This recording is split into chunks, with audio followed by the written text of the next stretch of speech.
Hello everyone welcome back to my mini blog. ये संज बेड़े सब बसलु आम गोटे भोक नागुला फास्ट ये सब हापी बिस्कुट खाऊलु। तो ये बिस्कुट पेट पुर ना पुणी मिक्सचर आनी मिक्सचर भाविलु कहीं खाली खावा चल ये मुड़ी सहित पकई खाଇବା ये झालमुड़ी टाइप कर खाई भाई से मुड़ी सहित पिज मिक्सचर सहित खटा और तेल सब नहीं आसलु आने भितर सब कहते बास्ते में चले लेडी सुंगी सुंगी खायापी। तो झालमुड़ी ये गोलाप भितर ये मोर गोटे कुर्णिमा आणिकी देला कि निटे सब मंडा पिठा बनता ये दूसरा खायापी।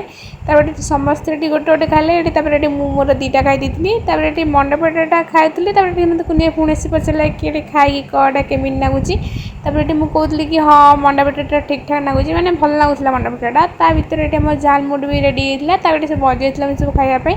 तापर खाइसला आज ब्लॉग केमती कि पुणी देखा नेक्स्ट वीडियो रही बाय जय जगन्नाथ।